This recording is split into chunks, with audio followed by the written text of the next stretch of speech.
Tirupati paradise colony में खुदाई के दौरान भगवान की प्राचीन मूर्तियां निकली है। बताया जा रहा है कि पुराने समय में इस जगह पर मंदिर रहा होगा। इंदौर रोड स्थित तिरुपति पैराडाइज कॉलोनी में खुदाई के दौरान लगभग 100 वर्ष पुरानी प्रतिमाएं निकालने की सूचना पुरातत्व विभाग को लगी है, जिसके बाद वहां खुदाई का काम रोक दिया गया है। बताया जा रहा है कि शहर के बिल्डर द्वारा वहां मकान बनाने के लिए खुदाई की जा रही थी। इस दौरान भगवान नंदी और अन्य धार्मिक प्रतिमाएं खुदाई के दौरान निकली है, जिसकी सूचना पुरातत्व विभाग व प्रशासन को लगी है। सोमवार सुबह पुरातत्व विभाग की टीम जांच कर 100 साल पुरानी प्रतिमाएं खुदाई के दौरान निकली है। कीमती जमीन पर खुदाई के दौरान निकली प्रतिमाओं के बाद जमीन के मालिक के चेहरे पर सिकत देखा जा सकता है। देखिए, महाकाल मंदिर से लगभग 1.5 किलोमीटर की दूरी पर यह स्थान है। कोई मॉडर्न डेवलपमेंट के तहत कॉलोनी कट रही है। उसमें जो नॉर्मल डिगिंग होती है उसमें परमार काल के मंदिर के कुछ अवशेष हमको दिखाई दे रहे हैं। जैसे एक नंदी की प्रतिमा है, कुछ बेस के हिस्से हैं, मंदिर का ज्योतिष्ठान होता है उसके भाग हैं, एक मंजरी है जो कि शिखर का हिस्सा होती है। तो प्राइमा फेसा ऐसा लगता है कि शायद या तो ये कोई डंप है, और जब अगर डिगिंग हो तो हम समझ पाएंगे कि क्या कोई मंदिर के अवशेष हैं या खाली कोई डेबरी है। क्योंकि उज्जैन परमारों का एक बड़ा सेंटर था, मंदिर के अवशेष कई जगह हम लोगों को मिलते हैं, तो संभवतः ऐसा हो सकता है ये भी उन्हीं अवशेषों में से कोई एक अवशेष हो। लेकिन चूँकि नंदी की प्रतिमा मिली है और बड़ी विशाल नंदी की प्रतिमा है, तो वह जो नंदी की प्रतिमा है अत्यंत महत्वपूर्ण है। और जब डिगिंग होगी तो मुझे ऐसा लगता है कि यदि और चीज़ें प्रकाश में आती है तब हम कह पाएंगे कि डेबरी है या वास्तव में कोई मंदिर यहाँ पे था। विश्व हिंदू परिषद सूचना प्राप्त हुई थी कि यहाँ तिरुपति पैराडाइज जो कॉलोनी में मकानों के काम चल रहे हैं, यहाँ पर कुछ मूर्ति जब मकान के काम चालू किया, मूर्ति और उसके मंदिर 1000 साल पुराने मंदिर के अवशेष मिले हुए हैं। तो उसी विषय में आके ने यहाँ देखा है तो 2 शिलालेख है, उधर भी शिलालेख पड़ी और एक नंदी महाराज पूरे हैं। और इसी को देखते हुए प्रशासन से मांग की जा रही है, विश्व हिंदू परिषद ने की है कि यहाँ आके इस जगह को सील करके और इसकी गहनता से जांच परख की जाए। विश्व प्रसिद्ध श्री महाकालेश्वर मंदिर के भक्तों की सुरक्षा के लिए देश की सबसे खूंखार सैनिक कमांडो NSG का दस्ता सोमवार को मंदिर में सेना के विशेष हेलीकॉप्टर से मॉक ड्रिल करेगा। साथ ही पूरे मंदिर के चुप्पे चुप्पे की जानकारी लेकर आतंकी जैसी घटनाओं से निपटने के लिए रिहर्सल करेगा। गृह मंत्रालय के आदेश पर सुरक्षा एजेंसी देश भर की प्रमुख इमारतों, भीड़ भाड़ वाली जगह और प्रमुख धार्मिक स्थानों पर NSG कमांडो को भेजकर मॉक ड्रिल करवा रही है, ताकि किसी भी अप्रिय घटना होने पर समय रहते ये कमांडो जल्द से जल्द स्थिति पर काबू पा सके। 12 ज्योतिर्लिंगों में से एक विश्व प्रसिद्ध महाकालेश्वर मंदिर में रोजाना 1.5 से 2 लाख भक्त पहुंच रहे हैं। ऐसे में मंदिरों और भक्तों की सुरक्षा के लिए NSG कमांडो का दस्ता हेलीकॉप्टर से मॉक ड्रिल करेगा। सूत्रों की माने तो रात करीब 9:30 बजे कमांडो हेलीकॉप्टर से मंदिर में उतरेंगे।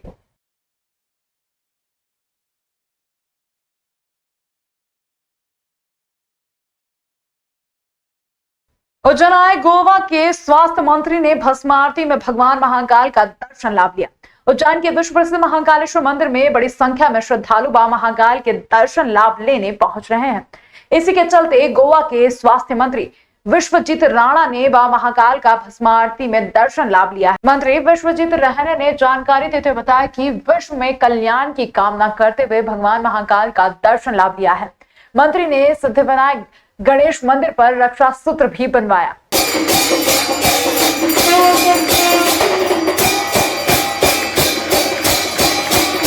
बाबा महाकालेश्वर के दरबार में वापस एक बार संधि मिली आने के लिए। प्रार्थना हमेशा ये होती है कि देश के प्रधानमंत्री नरेंद्र मोदी जी हो, गोवा की जनता के अच्छी तरह से उनके मन में जो कुछ चिंता हो वो दूर हो, प्रगति राज्य की अलग तरीके से हो, और कामना करने के लिए हमेशा मुझे एक अलग तरीके से एक भावना जुड़ी हुई है। इधर बाबा महाकालेश्वर की दर्शन देने के लिए वो खींच लाती है हमें इधर। और जब जब मुझे संधि मिलता है आने के लिए, मैं एक ही प्रार्थना करता हूँ कि देश के प्रधानमंत्री 2024 में नरेंद्र मोदी जी वापस एक बार प्रधानमंत्री बने। उनकी जरूरत है देश के लिए, और बाबा महाकाल का उन पे हमेशा सदैव आशीर्वाद है। देश की प्रगति हो और गोवा की जनता की अलग तरीके से प्रगति हो। आज बाबा महाकालेश्वर जी की भस्म आरती में गोवा के मंत्री विश्वजीत राणे शामिल हुए। वो प्रदेश की कामना के लिए, सुख शांति के लिए, विदेश की कामना के लिए, शांति के लिए, सुख समृद्धि के लिए आज बाबा की भस्म आरती में शामिल होकर पंचामृत पूजन का दर्शन किया, आरती का दर्शन किया और मंगल कामनाएं करी। धार्मिक नगरी उज्जैनी में तो लगातार मंदिरों में दान आता रहता है, लेकिन काल भैरव मंदिर में ग्वालियर निवासी भक्त ने 5 किलो चांदी की प्रतिमा दान में दी है। काल भैरव मंदिर के पुजारी ने जानकारी देते हुए बताया कि हाईकोर्ट एडवोकेट संदीप मित्तल निवासी ग्वालियर बाबा काल भैरव के परम भक्त हैं और उज्जैन आकर दर्शन लाभ लेते रहते हैं।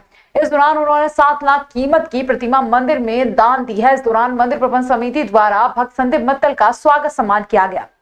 संदीप मित्तल ने जानकारी देते हुए बताया कि देश में सुख शांति समृद्धि की कामना करते हुए भगवान को प्रतिमा भेंट की है।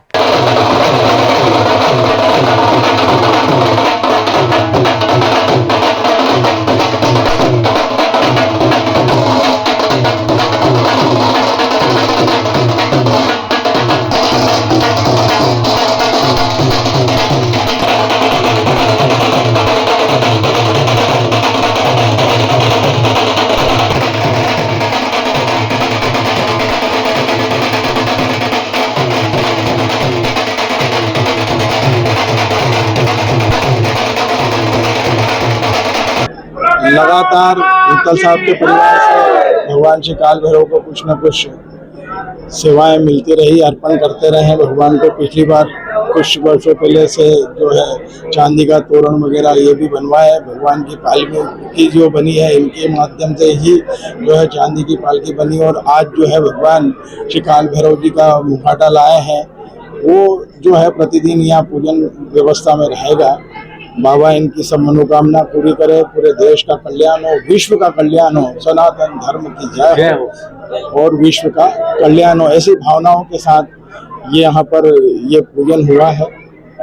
मुस्लिम समाज के ईद जुलूस की व्यवस्था को लेकर सीएसपी ने बाइक पर शहर का निरीक्षण किया। साथ समाजजन भी मौजूद रहे। धार्मिक नगरी उज्जैनी में यूं तो धार्मिक और सांस्कृतिक कार्यक्रम होते रहते हैं, लेकिन मुस्लिम समाज द्वारा जुलूस निकाला जाता है, जिसकी व्यवस्था को लेकर सीएसपी ने बाइक पर शहर के मुख्य मार्गों का निरीक्षण किया। दौरान समाजजन भी वहां मौजूद रहे। सीएसपी ने जानकारी देते हुए बताया कि लगभग 45 टुकड़ों में जुलूस जमा मस्जिद पर एकत्रित होता। इस दौरान बड़ी संख्या में पुलिस बल की मौजूदगी में कार्यक्रम संपन्न होगा। व्यवस्था को लेकर शहर के मुख्य मार्गों का निरीक्षण किया गया है। इस दौरान समाजजन भी मौजूद रहे। बता दें, जिम्मेदारी से बोलो कि आपको जाना ही है। आप उनको मैसेज करो भैया आपको जाना ही है। उसमें आपने क्लियर है, आपने कोई डराना नहीं, कोई बात नहीं है। वो तो आपको डरने की क्या बात है उसमें।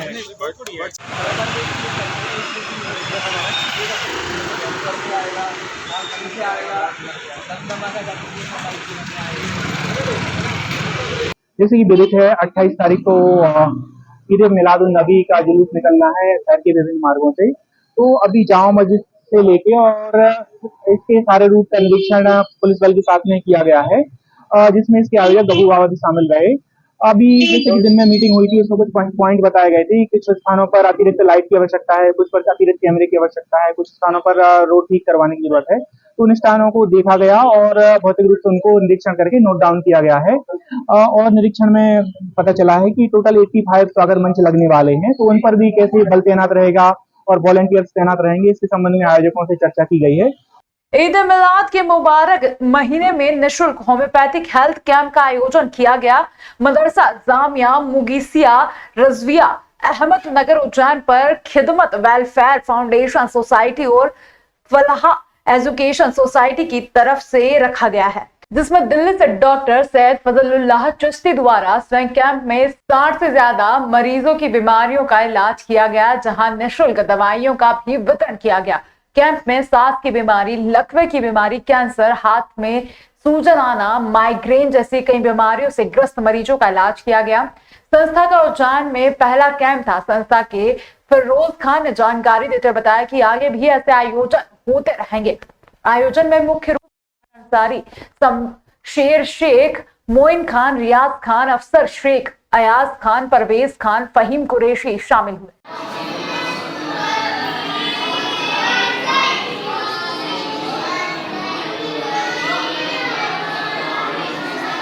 जैसे किसी को चर्म रोग हो, दिल की बीमारी है, दिमाग की बीमारी है, लकवा है और किसी को कैंसर है, इन तमाम बीमारियों को और भी जो गंभीर बीमारियां थी जिसमें उनको इलाज में काफ़ी दिक्कतें आ रही थी क्योंकि उनके पास माली हालात उन लोगों के ठीक नहीं थे, तो बार बार उनको जांच कराना और सोनोग्राफी कराना।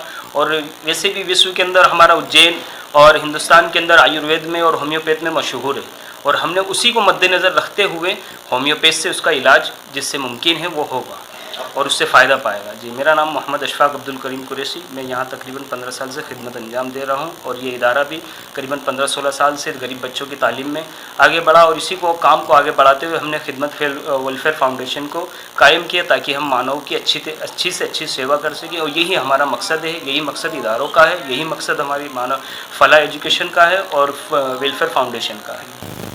कल उज्जैन के अंदर एक होम्योपैथिक फ्री मेडिकल कैंप आयोजित किया गया था और एक एनजीओ है अल फलाह एजुकेशन सोसाइटी दिल्ली का और खिदमत वेलफेयर फाउंडेशन सोसाइटी जो उज्जैन एमपी में काम करता है और ये सामाजिक और फलाही काम करते हैं और कई तरह के सोशल वर्क भी इन एनजीओ के तहत किए जाते हैं।